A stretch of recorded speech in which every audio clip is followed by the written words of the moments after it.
All right. Well, thank you, Matthew, for joining me today. This is the first time I'm having someone on my YouTube channel, and I'm not the one, I'm not the star of the show. So I feel a little bit like you're stealing my thunder, but Wow, it's well, okay. it's I an honor. invited Well, you. thank you. Thank you for having me, Michael. Nice to meet you. Well, I'm so happy to have you. And, we have connected over a shared, interesting little event recently. So, but I think, right, we're both gay and we're both in trouble. Um, but first and foremost, just tell us, who you are, your background, and a little bit about you. Okay, well, I'll try to do it briefly. I am 36. I live in Dallas, Texas, but I'm originally from Wichita, Kansas. I grew up in Kansas, grew up in an evangelical church, Presbyterian church. And so for me, being a Christian has always been the most important part of my life and my identity. And I also am gay, Hmm. which is something Hmm. that I came to terms with when I was in college. And the big issue and question there was how to see that in relationship to my faith, because most churches, certainly most conservative churches, and the church I was raised in, teach that same sex relationships are sinful, that they are Hmm. morally wrong, and that then they can't, some of them will say, no one's really gay. You can, pray, become straight. Um, or other times they'll say, no, you might really be gay, but in that case, you just need to be single and celibate for your whole life.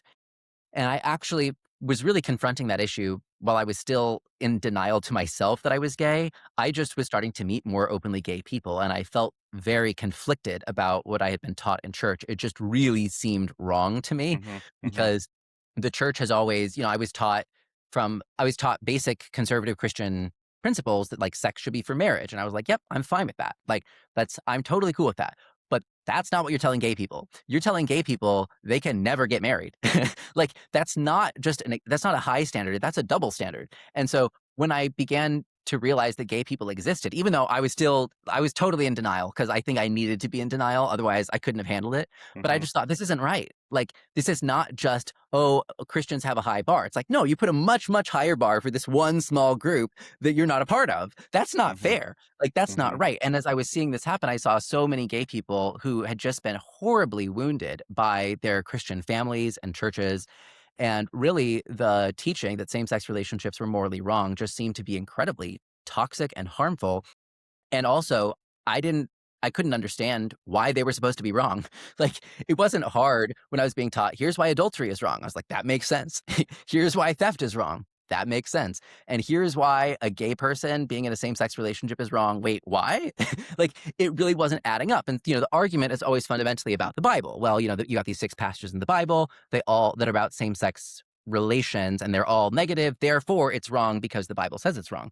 But already that's a weaker argument than what I was taught about any other issue. Like, there was no other issue I was taught growing up. Well, we don't know why stealing is wrong, but the Bible says it, so you can't do it. No, like they may talk about the Bible, but they're also going to say, well, it's wrong for these other obvious reasons. So anyway, a lot of my work has then been focused on making what I call the biblical case for same-sex relationships and making the argument for why I do not believe that the Bible, properly interpreted, should be understood to condemn the types of same-sex marriage relationships that we have in our society today. Yeah. Well, I think that's fantastic because, so, as you know, I come from a totally different world. I come Yeah. from New York, very, very, very liberal. So none of these ideas were presented to me, like even a little bit. And the people that I knew that were Christian or even Catholic were very liberal. There Yeah. was no issue. No one ever said anything, whatever. Um, so in the current, because most of the bigotry that I hear from the Christian church or whatever is in the media. It's not people that I know personally. I just hear pundits say things, and they always use like the Bible as the weapon. Yeah. So the current state of the church, like where are they at with gay stuff? Because I can't. I mean, I went to New York recently. There was a pride flag on every church. It's like I can't really tell, what's going on. Well, there's the progressive church and then there's the conservative church. So progressive churches are overwhelmingly completely affirming and supportive Okay. of everything under the LGBTQ banner. Um, but they are smaller in number by far than the conservative churches. And so you'll find, certainly in any big city like New York City, Chicago, San Francisco, there's plenty of what are called mainline churches.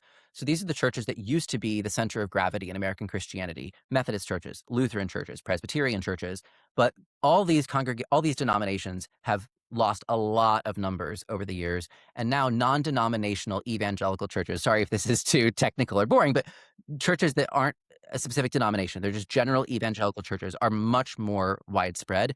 And overwhelmingly, those churches are not affirming or supportive of same sex relationships and believe that same sex relationships are a sin. And that's especially true in the Bible Belts, right? Living in Kansas, living in Texas, like throughout the American South, that's the overwhelming view of most churches. Now, that doesn't mean that every Christian who goes to one of those churches shares that view. And there are, in fact, plenty of Christians who might go to a church that is not affirming, but themselves are actually fine with it. Yeah. Like, Yeah. that's not uncommon, Mhm. but institutionally, that is still the dominant view, and that's just thinking about the United States. Globally, especially in Asia and Africa, Christianity is almost 100% what I would call non-affirming of Mhm. same-sex relationships, and so the split is basically that liberal Westerners are broadly totally fine with it, and everyone else in Christianity is on some spectrum of not fine with it. And so my work and my goal is really to reach that everyone else group. And the fundamental issue is just how people read the Bible. So to make it really simple, basically the more liberal approach is saying, kind of treating the Bible more like take it or leave it. Like, this passage we like, this one we don't like that as much. And so it's really easy for that group to be like, well, we just don't really like some of these other passages. But most Christians do not have a take it or leave it approach to the Bible, or at least not consciously. I mean, always there's some hypocrisy But they sometimes, do with at their least behavior, right? but that's not the way they consciously think about it. And so if you make an argument that's premised on, "Well, who really cares about this verse?" It's dead on arrival. And that's not how I was taught. That's never been my approach. So my approach is what you would call theologically conservative, in that it is not I'm not just dismissing any parts of the Bible. So I'm saying, no, all of these things are still important. It's just that the types of same-sex things they were talking about back then are totally different than the types of same-sex relationships we're talking about. So that's why my goal is to reach the broad swath of Christians throughout the world who Okay. still are not affirming. So you have a uphill battle. It's a generational task. Yeah. Mhm. Mhm. Okay, and so tell us then what inspired you to write your infamous article in the New York Times that I'm gay and I'm not queer and it You matters. mean you mean beloved article? Right, that You mean no one had an issue with. Yeah. no, a variety of things, but I would say in large part, my work is focused on reaching conservative Christians. And this is not a group that has ever been our number one supporter, right? We all know this. But I think I'm a little bit of a canary in the coal mine, in the sense that I am not at all. I feel like so often we can become ensconced in our social media bubbles, in our subgroups, where we don't really listen to people outside of the group unless we're just making fun of them. Mhm. And so I think there has been a triumphalist attitude among many LGBTQ communities, this idea that we won same sex marriage, and really greater liberalization is inevitable. That, like, everybody who is against it is basically just going to disappear, and the future is ours. We don't even need to continue to try to persuade people. And, like, the idea of persuasion seems like, well, we already did it. And so now we have the future is ours. We can actually just make fun of or punish people who disagree. And that I think that's totally wrong. I disagree with that on the merits, but also my whole thing is trying to reach conservative Christians. And I have seen, even though they've never been like, um, they've never been really in our corner, between 2015 and 2020, there was a noticeable softening in a lot of their attitudes. It's not that all of them were changing their minds by any means, but a lot of them were saying, we're not going to fight this anymore in the culture. We're going to maintain our beliefs in our churches, Mhm. but we kind of accept that we lost the battle in the culture. And between 2021 and now, that has reversed. And Mhm. now a lot of conservative Christians are saying, no, we're actually not just content to keep this to our churches. We want to fight the fight again in the culture. And I think the reason is, there are multiple reasons, but I think Mhm. one meaningful reason is that the messaging of the LGBTQ movement broadly changed. It was 10 years ago more of a live and let live. We want to be treated equally. And now, at least the way it is being heard and received by many conservatives, is actually, it is us versus them. It is, we don't like you. And actually, being queer is better than being cis het. And that you all have these vanilla, boring identities, and that really just being anti-normative in general, whoever is less normative is more enlightened and better, and that really we should be pushing not just for acceptance for gay people, bi people, trans people, but we should really be pushing for a fundamentally different view of the world in which vanilla heterosexuality is kind of at the bottom of the rung. Mhm, And it's mhm, not that many people will some people say that explicitly. It's more just the tone, it's the attitude, it's this like condescension. And there's also some of the ideology that is from the academic field of queer theory that I find quite jarring. And it's very much that mindset that you find in the world of queer theory. And so I would call this the ideological queering of the LGBT movement, mhm, which is that it's no longer about inclusion in society, integration into society. It is about the subversion of social norms. It is about a constant posture of opposition and resistance to the dominant society. And I think that is just doomed to fail by its design, because if you if your principle is that you always want to be in resistance to the dominant group, you shouldn't be surprised when eventually the dominant group starts to like you less. That's just natural. If you start to be telling everybody you don't like them, eventually they will want to spend less time with you.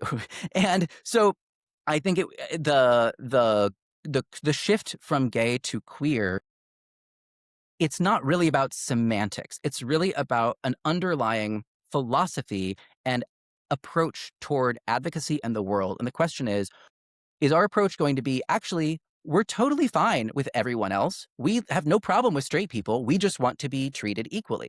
That's a winning argument. When the yes, argument turns into actually, we really think heterosexual marriage needs to be queered. And we need to be queering everything. And we need to be queering everything under the sun about gender and sexuality. You're going to lose a huge number of people who were fine mhm, with you before. And so I've been watching this happen in real time through the work that I've been doing, because we've lost 18% in support among Republicans over the last 4 years on same sex marriage. That is massive. That is a mhm, massive drop. And some people say, well, that's just because the far right propaganda machine persuaded them. And I'm not denying that there's some truth to that. Like, there are propaganda machines. But the question is, what are you giving those propaganda machines to work with? And we need to be very careful about what we're giving them. It's also just the reality that gay people and trans people are a very small minority of the population. And so, just by mathematical principles, you should not develop an attitude of us versus 95% of people. right. That is not smart. That is Exactly. not smart strategy. And so it is incredibly counterproductive to pursue strategies that will obviously turn even people who are generally fine with you against you. And so I've been seeing this happen. I feel like the canary in the coal mine in the sense of seeing conservative Christians move from still not accepting, but kind of willing to tolerate, Mhm, to a lot of them moving to not willing to tolerate anymore. And what they will tell you is the reason why is that same-sex marriage wasn't the stopping point that its advocates promised it would be. That mm, actually the slippery mm, slope was real. And I think a lot of these arguments can often be exaggerated. I'm not saying that I necessarily agree with that, but that's the perception. mhm, And I think there is some truth. There's more truth to it than I wish there were. mhm, And even if sometimes some of the ways that it gets phrased, I think, are over the top, but I can see why people can feel that way. And so I think the LGBT movement has to course correct. And we really have to get back to the message that won, because the queering message of the 2020s has been really detrimental. Now, the challenge is that doesn't, some people like the word queer for a variety of reasons. I think that's totally fine. If people like that word for themselves, I'm happy to support them in that. I have no issue with that. I think, there's a lot of reasons why people like the word. There's a lot of reasons people don't like the word, and that's all fine. The problem is that there's been a push to say that we all must accept this word being applied to us. And sometimes people will say, well, you don't have to use it for yourself, but I'll still use it to describe you. Like, anytime people say the queer community as though that is supposed to include everyone who is not straight, I bristle at this, because no, that's like, to me, that's like saying, oh, I love the abnormal community. Well, I don't identify as abnormal. And while people like, and again, that's not necessarily what people are trying to, but like, the problem is, yes, a lot of people like the word queer. They don't interpret it as meaning abnormal. They wouldn't like that identity either. But that's one of its meanings. Like, it's got a lot of different meanings. And so to take a word that has so many different meanings and say everyone must now accept it, or even if you don't use it for yourself, you can't say you don't want to be called it, because mhm, then mhm. then you're throwing people under the bus or something like that. Well, It's totally yeah. that's where they really I got, so I think there's two things. Like one is there is debating the queer theory of it all, which I think you go into a lot in what you wrote, which I think is a very important part of it that I don't think a lot of people know about. No. Um, but then when it just comes to the actual vernacular, what I found really weird about this is that most gay men I know, and I did a couple of polls, not that I can poll the whole world, but like I did a couple of polls and overwhelmingly said they prefer to be called gay. Most people were not like, I'm mortally offended if you call me queer, but they're just like, no, I prefer to be called gay. So what was odd to me about all of this is that stating a position that is popular is somehow controversial. Like that's what was odd to me. Well, I think it's because people interpret it, or even like the title of my article, I'm gay, not queer, it matters. Some people interpret that as, oh, so you're saying you don't like people who identify as queer. No, that's not what I'm saying at all. I have friends who identify as queer and who find that word to be empowering. I think that's fine. Like, I don't have any issue with that. I have, I love like bi people, trans people, people who like the word queer. Great. Like, I'm all for people being able to express themselves and identify themselves however they want. What I'm not for is being told that I now have to use a particular word that I do not want to use for myself. And so I think But they people don't like that. They no, don't because like us saying that. well, it's because I think there's a really mistaken assumption that the only way that we can have solidarity, the only way that gay people can have solidarity with bi people or trans people is if we all use the exact same single word to describe ourselves. And that's the reason, that's our basis for solidarity, is that we are all the same. We are all queer. That's just not the way I think about solidarity. I do believe solidarity is important, not just with people who are bi or trans, just with people in general. I mean, that's like, as a Christian, that's pretty foundational, is this idea that you love your neighbor as yourself. And so you really should have solidarity with a huge number of people, even if you don't have very much in common with them at all. So I do feel solidarity with bi people and with trans people. That doesn't mean that I need to use one specific term of queer and say that that's the basis for my solidarity. I actually think that's a really fragile and false sense of solidarity that it creates, because you create a situation where a lot of gay people now have felt pressured and even coerced into accepting both a term and an ideological package that comes with it, because they feel like they will be punished and ostracized if they don't accept it. Yeah. Well, Well, that which doesn't which we can attest to. right. That's not actually a stable form of solidarity at all. Hmm. That is a recipe for a very painful and ugly fracturing of a coalition. I don't want to see that happen. I don't want a world where gay people and trans people have just total acrimony toward one another. I don't want that. I don't feel acrimony toward people, but in order to avoid that, you have to give people freedom to think for themselves. That doesn't Hmm. mean, and they're Hmm. also, it's weird when there's this feeling of, oh, but if you're allowed to color outside of the queer box, you might come to conclusions we disagree with. Well, okay, but does that not indicate that maybe you think your underlying arguments aren't that great themselves if they can't persuade people on the merits? So, and people should be allowed to have a broad range of opinions Yes. and not just say, because you are gay, you must have a certain view of the world. That's Hmm. actually incredibly contrary to the basic principle of freedom that I thought and that was at the heart of the Well, gay and it rights honestly, movement it in feels America. like a little bit homophobic too, that like just because you're gay, you have to you don't get to think for yourself, just read the script that we gave Right. you. Like You're it not feels very demeaning. You're not a full person. You don't truly have agency in the way that a heterosexual person has agency, because a heterosexual person is allowed to think for themselves. But because you're gay, you're not. Because you're gay, you must think this way. And I just I completely reject this way of thinking, because gay people, not only should we be allowed to think for ourselves, we should also be allowed to be wrong. Like, that should Yeah. be allowed too. Like, Yes. even if I'm Yes. totally wrong Yeah. in my analysis of everything, the fact that I'm gay should not be the problem with that. The problem with that should just be that people think I'm wrong, and then we can have an argument and we can have a debate. But there should be, and most of us change our minds about things at some point in our lives, and so we will think a previous version of ourselves was in fact wrong about something or other. But it's not helpful to coercively come along and say, like, what you need to do, the way we change our minds is when we're persuaded of a Yeah. different view on Right. something. It's Not when you're not when attacked. you're pressured and bullied and told, if you don't think this, we're going to punish you. Like, that Hmm. is just a recipe for resentment. I feel like there has been a lot of growing resentment among plenty of people, like plenty of gay people. And I think that's ultimately not beneficial for anyone. Like, it's not beneficial to create this world where you are afraid of Mhm, of mhm, sharing your opinions on a huge number of topics. Obviously, there should be taboos against certain things, right? It's not you don't want people being open Nazis. Like, obviously, like, it's not that there's no room for social taboos or there's no room for boundaries around what should be seen as kind of a respectable thing to think, but the boundaries have become way too constricted.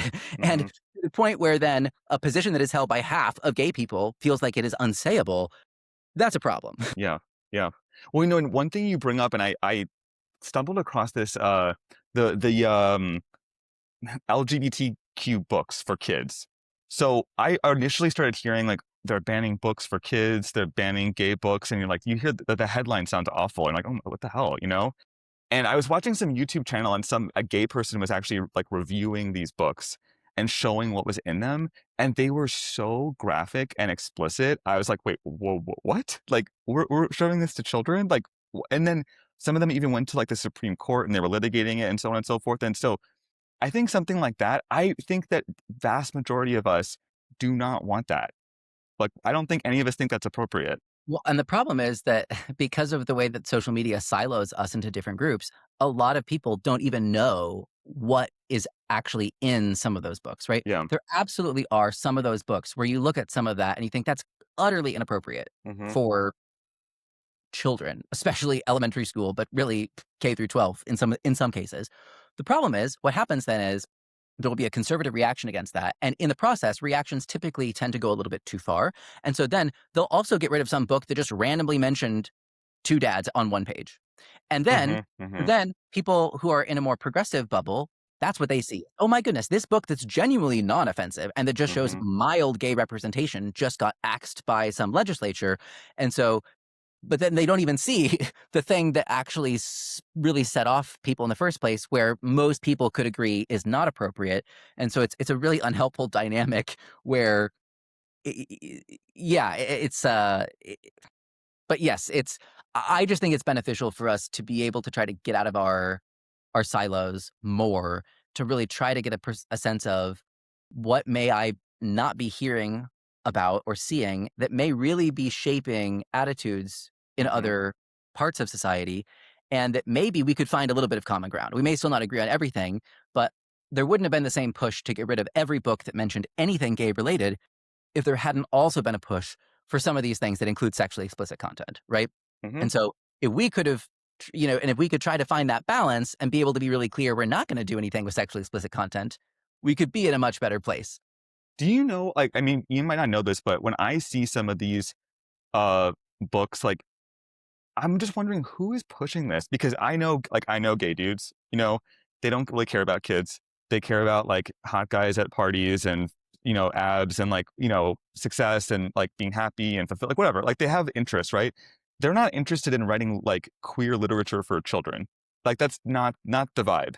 So when I Yeah. see some of these books, I'm genuinely wondering it's being, branded as though it's to help young LGBT youth, which sounds nice, but who is actually coming up with this stuff?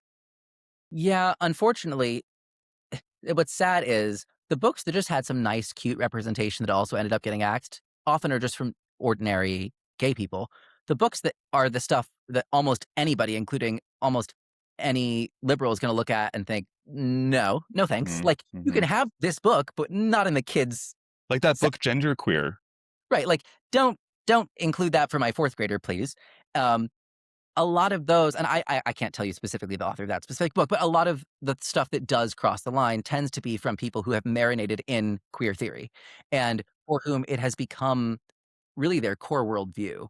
And it's the fundamental way that they see the world. And then they feel an almost evangelical zeal, ironically, Yeah. Oh, yeah, to yeah, yeah. proselytize Uh-huh. queer theory because they want everyone to see the world the way that they do. And in a Yes. free society, people should be allowed to believe in queer theory and they should be allowed to argue for it. That does not mean that those arguments should become part of the curriculum in public Mhm. schools, nor does it mean that other people shouldn't be free to disagree with those arguments, right? Because those are ideas. That's not the same as people. And people will then try to say, oh, well, if you have a problem with queer theory, that means you have a problem You're with homophobic. Yeah. LGBTQ, anybody. And I actually think that's very damaging for public Yeah. acceptance for everybody, Mhm. whether you're an L, a G, a B, a T, or a Q. It's damaging for all of our public acceptance because then you just get people think, "Oh, well, I do have a problem with queer theory, so I Yeah, guess that means I can't right. support this group." That's not a good strategy. Mhm, mhm. No, for sure, and even, like, I mean, I've experienced this where if you make a small critique and then they brand you as a bigot, you do feel like, "Well, okay, then I guess I don't like this." Like, it does Right. I think it creates a divide, and I think rightly so. I mean, if someone meets you with such hostility over something kinda simple, why would you feel safe? Yeah, it's the whole, you, win more bees with honey, right? Mhm, And I feel like the dominant LGBTQ activist message has not been a honey like message in the last few years. It's been mm, much more adversarial. And mhm, partly that is just because of social media and just the way that, it used to be 10, 15 years ago. Who were the gay people you saw on television? It was the people who the movement's top organizations and leaders decided were the best spokespeople. yeah, And so then they would put them forward. Well, since mhm, 2020, who it is? It's the people who TikTok's algorithm decides will provoke the most outrage. And so naturally, this is going to lead to a completely different cohort of people being the most visible people in the group. But it's a big problem because if the most visible people in the group are also the most off putting and obnoxious, then it harms everyone in the group um, due to how that affects public perceptions. And so that's a fundamental structural problem that is not merely an LGBTQ issue. That's affected every group and it's increased polarization across society because every group is now liable to see whether any identity group, you're more likely to see something really off-putting from someone in that group than something mhm, appealing, even mhm, if that off-putting thing represents a fringe of that group. And so that is a real challenge. But that's partly why I wrote the article, because I mhm, feel like, okay, there's only so many ways, we really do need to recover mhm. a message that not only is a winning message, but also one that accurately reflects the majority of gay people Yeah, who are yeah, not here to mhm. subvert society. That is not what the overwhelming majority of us want to do. And I don't know if you were surprised by the backlash you got. I mean, I can imagine some critique, but it was weird to me to see because I know that most of what you're saying is probably majority opinion, but from looking online, you would think that like, you burned a baby alive. Like it's just the melodrama of outrage is like so extreme you're like, but I think they also know that what you're saying is the majority opinion. Yeah, no, I wasn't really surprised, and the reason is I'm just, what is it? I'm a masochist. No, no, um, no, I think there were 2 basic factors behind the negative response. One, I have sympathy for, but just have a different analysis of, and the other one is where I have a much stronger disagreement. So one is the people who saw the headline and thought, "Oh my goodness, he's saying that he doesn't care about anybody who has a different identity than him, and he's saying that he is opposed to bi people, trans people, or people who identify as queer." No, that's not what I'm saying. That's not my perspective at all. And so if that was people's also, that's not how I read the headline at all. To me, it reads very No, neutrally no. of like, I like this word, not this word. But that's just the reality. Some people, based on whatever their context is, may be more liable to interpret it in a negative way. And so, to the extent that that was part of the negative reaction, I have sympathy for that because I understand why people would have a negative reaction to that, and then that's why I just say that's not actually what I'm saying. Sometimes it's hard for people, especially if all they really see is the headline and they see it being framed in certain ways by people who've decided and how they're announcing it that this is what this means. And you're like, that's not really what I said at all. But the deeper issue that I think is part of why a lot of reaction was very strong is that for the people who are deeply committed to queer theory as a worldview and an ideology, they cannot really concede the principle that some of us are allowed to not identify with queer because that is fundamental to the entire system. So the entire queer ideology We all re have to submit. say what? Like we all have to submit to it. Well, the ideology is premised on this idea that everything that is not deemed normative by society is therefore queer. And it's not But just this is gay. like this is like vague nonsense. Like what Well, is yeah, normative? this What is, is you know? what's normative is that's the thing because, well, norms can change. Right. And so if They change all the like, time. there's a lot about it. I think queer theory is fundamentally incoherent, but that's the basic premise of it. The premise of queer theory is that queer is a synonym not for non-heterosexual, but for non-normative. And therefore, everything that is not normative is all one thing and it's all queer. And so this is their vision of solidarity. That therefore, we should, if you support gay marriage, you also need to support people having sex in the park. And if you go to the park with your kids and you see some people having sex and you have a problem with that, that is an issue of bigotry on your part. I have a And problem with that and I don't even have kids. And so Gail Rubin wrote the founding essay of the field of queer theory. It's called Thinking Sex in 1984. And she said that anybody who had a problem with people having sex in public, in the park, was the ethical equivalent of a racist because there was no more rational basis to discriminate against public sex as opposed to sex in someone's private residence or home than there was to discriminate against someone on the basis of race. I mean, that's just bananas. But if you accept that basic principle that what is fundamentally then what ties people together is queerness, if you want any non-normative practice to be accepted into society, it is unacceptable to have gay people say, actually, we're a different thing. We don't just want to be accepted because we think everything that isn't normative should be accepted. It's because we specifically think it's okay to be gay. Like, we specifically think there's not a problem being gay, but it doesn't mean that we think there should be no norms at all in society. And I actually think it's profoundly homophobic because it suggests that there's no good argument for same-sex relationships unless you have no standards at all. And so it really seems to be saying that, there's a lot about it that I find quite off-putting. But yes, if you accept the premises of queer theory as an ideology, it's not opt out. You can't opt out because people, once they opt out and say, I'm gay but not queer, that is a challenge to the entire philosophical system. And so I think that is part of the problem. I think that is why it's not just that I said it, it's that it was in the New York Times. The New York Times really is the arbiter of mainstream liberal opinion, right? And so to have the central organ of liberal thought, and it doesn't mean the Times agrees with me. It means that they Mhm, thought that this was worthy of consideration, right? mhm, And to mhm, have them say this is a valid opinion to be discussed and considered is not good if your project relies on a kind of ideological uniformity that cannot be punctured. And so once that uniformity begins to be punctured in ways that cannot readily be dismissed as, oh, it's just coming from, a right-wing, propaganda or something, when it's coming from the New York Times, and in my case, it's not just that I'm gay, I've dedicated my entire adult life to advocating for and defending not just gay people, but also bisexual and transgender people from our most dedicated opponents of conservative Christians. So it's not just that I happen to be a gay person with a heterodox opinion. I'm a gay person who has dedicated my entire life to this cause, who thinks that this is highly counterproductive. And so that doesn't mean that I'm right, but it does mean that it's a little bit silly if people try to say that, oh, I I just must not really care about this cause, or that sort of thing. I obviously do care about this cause. And the New York Times also is clearly on the more liberal side of, mhm, media outlets. And so I think you put all those things together, just the title alone, the very idea that you could separate gay from queer, it is almost an existential challenge to the queer ideological paradigm rooted in queer theory. And so I think that is a big part of the thing too. I guess the only other thing that I also have sympathy for is for people who like the word queer for reasons that aren't related to queer theory. They maybe there's any number of reasons people might like it. And if they felt if they felt just reading the title, oh, that means, he doesn't like me or something, I understand why people would not like feeling that way. That's certainly not at all what I'm getting at. My focus is much more on the underlying ideas and ideology, not on how any given individual wants to identify, where I think they should have the freedom to identify however they prefer. mhm, mhm. Hmm. So what do you think is next? In which sense? Well, I think that,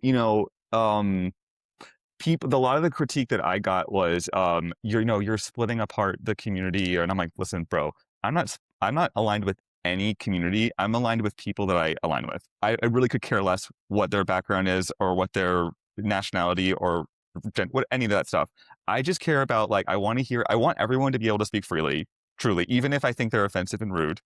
Um, and I align myself with people that I, look up to or I admire. So that's my perspective on things. And over my dead body, will anyone ever tell me how I'm allowed to speak? It's bizarre to me.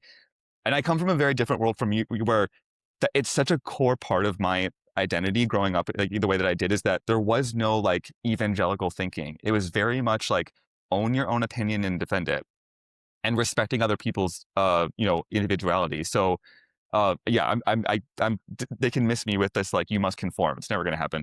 But I do wonder though, because I do think that you've obviously picked up on something very real, because the reactions are very extreme but polarized. There are a lot of people who agree with you, even Yes. publicly. Like a lot of people. Particularly, I saw when Gay Times did a response, and the guy said, "If you're gay, you are queer," which is what I reacted to and how I got dragged into all of this. People did not like that. They did No. not like it, especially older gay men who felt like, "How dare you tell me that I have to use a slur to refer to myself?" What you'll see is there are a lot of gay people who agree with us, and they'll say it in the comment section. What you don't see is the activist or leadership class of the LGBTQ movement more broadly saying it. There, it is socially unacceptable and really a professional almost disqualifier at this point to say that thing that actually is the sentiment of a good half of the constituency that the organizations are supposed to be representing. And so there's this massive misalignment currently Mhm, where mhm, LGBTQ advocacy organizations, many of which have done wonderful work, and I know many people at these organizations, and so I don't mean to put them down at all. I think a lot of these groups have done great things.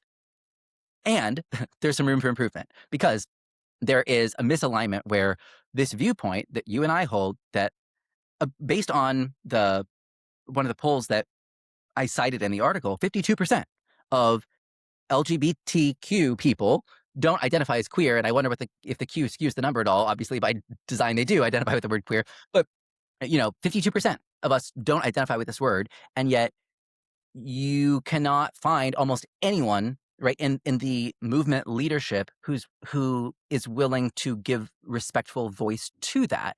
And it's not that they're all going to be disrespectful of it, it's that it's too taboo, it's too much of a third rail to even acknowledge that maybe we shouldn't use the word queer people as an umbrella label for everybody seeking to represent. And so that's still where I think the in order for the change to really happen, yes, there's plenty of ordinary people who do feel this way. And I think a lot of us have felt kind of pushed out or ostracized from maybe the movement activist apparatus. And that apparatus is now, I think, in having many unintentional negative effects on public support. Supposedly this apparatus exists in order to move in a positive direction. And now uh, for a lot of reasons, it is it's not doing it's not doing that. mhm, And there's also this weird thing of, oh, well, it shouldn't matter what other people think of me. I don't care about. There's this weird thing. There was actually a trans woman who wrote an article recently for the argument. I don't remember her name, but she talked about the fundamental paradox of, on the one hand, decrying respectability politics while also demanding that everyone respect you. And I thought this was such an astute point because it's so true that so many of the people who will say, "Oh, how dare you say anything that they deem respectability politics," are then also quite insistent that everyone must respect them. And I thought, well, wait, what? These things don't go together at all. Either you care about being treated with respect by other people or you don't. And if you don't, that's fine. But most of us do. And so it makes sense that we would want our movement to have a message that actually promotes greater respect from the public rather than undermines it. And so that's part of the reason too that I wrote it is that I really think the movement needs to course correct. yeah, yeah. What do you think about the because so one way that I feel like I've not feel that I have been often critiqued and dismissed is not only do they say, "Oh, well, you're just a gay man," or "You're, patriarchy," although I guess they patriarchy would apply to them also. I don't know, but they'll throw in race too. They'll say like, "Oh, white gays," and whatever. Um, I'm not really sure where they're going with that. Like, are they? Is there seems to be some sort of suggestion that white gay men are not just like privileged, which that's fine, but like nefarious? Like there's something like, wrong here? Yeah, I mean, this is just one other manifestation of if your attitude towards straight people is one of animosity, then that will be reflected in the way that you look at your own broader group as well. Is that suddenly everybody gets sorted based on identity traits and characteristics, and there's a hierarchy, and then you invert the hierarchy. So if you decide that, well, straight white men really are the most privileged group, and again, I mean, there's certainly defensible arguments historically um, for seeing it that way. But then the response is to say, okay, well, actually, we should kind of treat them pretty poorly now to make up for that. And suddenly I mean, I totally disagree with. I mean, if the principle of any of these movements is that actually we want people to be treated as individuals and not to be judged negatively based on their group characteristics, then that goes completely against that basic principle. I also just think it's morally wrong, but it's also strategically really counterproductive because you're just inviting those people who might have broadly not even thought about you, been fine with you, to now dislike you and be working against you. So it creates a really unfortunate. But there are a lot of people who have adopted more of that view of the world where everything is us versus them, everything is oppressor versus oppressed.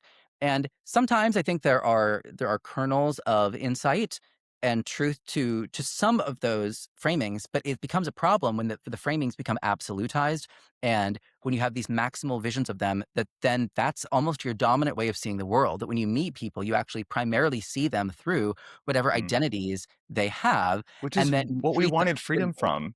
Right, exactly. So I don't think it's constructive, and it also is just alienating. So it's not that we can't have, thoughtful conversations about different identities and experiences, but it's not constructive to turn it into an us versus them, which is my basic issue with a lot of queer theory as well, which is by its design, it is very us versus them. That's not me, and I shouldn't be kind of conscripted into having an adversarial posture toward straight people just because I'm gay. I don't want to have an adversarial posture toward any group of people based on their identity. Well, especially too because, at least in my experience is that straight people are not demeaning me based on my identity right now. So, it's kinda weird to feel like in the safe community, you're getting more hostility than in the alleged, like, so-called oppression that I can barely leave my house without getting attacked, Well, and apparently. it's especially ironic for me because, like, coming from and still being a part of, like, a conservative religious background, is that a lot of this has begun to feel rather religious in character. Mhm, That mhm. that queer theory is not just an interesting idea, it's really the truth. And if you dissent from it, you will be excommunicated, right? These Okay. are the true doctrines and the Yeah. true dogmas, the one true church. Well, I And I volunteer yeah, to be excommunicated. I volunteer. I do not wanna be part of it. I wanna be free. I think we wanna be well, free. okay, that's what one other thing I'll say is people often use this phrase "pick me," and then they'll say, "Oh, they'll never pick you." This and because 'cause you're a therapist, I wonder how you feel about this. This to me sounds so redolent of the way people talk about toxic relationship dynamics where people say, "If you break up with me, no one will ever love you." And so Mm. they try to pressure you to That's stay a with good them point. That's through a good point. instilling fear in you that no one else will ever love you. And when they say no, But they they'll don't never love pick us. you. When they say they'll never pick you, what they're saying is, "You need to stay with us, not because we're right, but because no one else will ever love you." And I'm That's thinking, "Okay, but do you?" but do you? Like, and even if it's true that no one else in the world will ever accept me, you are not offering acceptance either. No. You are offering highly conditional acceptance. And so why is that worth it? I would rather be alone in the world. And I mean, that's not my preference, but I would rather be alone, but be able to think for myself than to have a obviously false sense of belonging through performing ideological conformity with things I don't even believe in. Yeah. I just fundamentally Mhm. resist that. And it's also, wasn't the gay rights movement from the beginning like saying we shouldn't be forced to Right. conform to things that Freedom. are so oppressive to us? But now it's weirdly, there are elements in it, there are strains in it that have become fundamentalist in their there's almost yeah, it's just it's so weird that a lot of these people who too will tell you that they are the most vocal opponents of Christian nationalism, and I too oppose Christian nationalism, but they're the most vocal opponents of religious fundamentalism. But actually, uh, they're kind of practitioners of a different Yes. form of Very dogmatic. and that is not a healthy thing for a Mhm. community. So we have problems both externally and internally. The queer ideology creates big external problems for us because it causes us to bleed, hemorrhage support from the public, from people who were fine with us until we seem to have our message be, we don't like you anymore. But now it also creates problems internally because now a lot of us who had felt free to have a range of opinions no longer feel free to have anything but the prescribed official opinion. And the problem is that people will then interpret, oh, if we change this, if we allow people to dissent from queer orthodoxy, this means that people will throw X, Y, and Z groups under the bus. This means people will become anti trans. I know plenty of trans people who feel very similarly to the way that I do about this. So it is not about any one letter against other letters. There should be more freedom for everyone Hmm. to think for ourselves. And if your position on any given topic requires bullying people into agreement with it, then it's not very persuasive. Hmm. Maybe it means you need to get a better argument. Yeah. if No, if you have I think a lot of people, and I think a lot of people are they don't like that. I know I don't like it. Anything, any parting thoughts or last, ideas that you want to share, or just, I don't know, glimmers of hope or things you didn't get to say? Well, hey, I've enjoyed meeting you. I think it's very encouraging actually to have more people speaking up about this because I know and you know that there are so many people who feel the way that we do. And it's not that all gay people who don't want to be called queer necessarily, we may still have so many different perspectives on so many other things. And that's okay. Like there needs to be room for that people can people can be all over the spectrum ideologically, politically, culturally, religiously. But it's almost just a way of declaring our independence to be able to think for ourselves. And then after that, there can still be a ton of diversity of thought and opinions. But I think it's really important to have more people to speak up. And also, people will obviously, there will be some negative responses, but it doesn't actually mean it's not true that, oh, the only gay people who feel this way must be like this ultra far right group with ultra fringe opinions on everything. That's not true. There are I people all across the political spectrum, all across the spectrum who feel just the same way about this. And so I think the more people who speak up about it, the more it helps people to no longer be able to avoid acknowledging that we actually represent at least half yeah. of the broader LGBT Hmm. population. Hmm. No, the last thing I'll say, I joke with I was talking to my dad the other day about this, and we were joking, and I'm like, I'm gay, I'm in an interracial marriage, I live in West Hollywood, and they're telling me I'm a far right extremist, as far Yeah. right as it gets. Like, Well, it's a doesn't really make a weird lot of sense. situation where identifying as gay is now somehow, for some people, perceived as a sign of potentially Nazi adjacent tendencies. And I thought, I think something has gone wrong here. I That think we've doesn't lost the plot. Yeah, that doesn't make any sense at No, all. no. It's actually being gay should not commit you to any particular worldview Hmm. at all. That's part of freedom. And Hmm. if you think that being gay requires a particular worldview, then you don't really believe in freedom for gay people. Yeah. No, agreed, agreed, agreed. Well, thank you so much for coming on to chat with us. I so appreciate it. Yeah, it was awesome. It was so nice to meet you, You Michael. too. You too.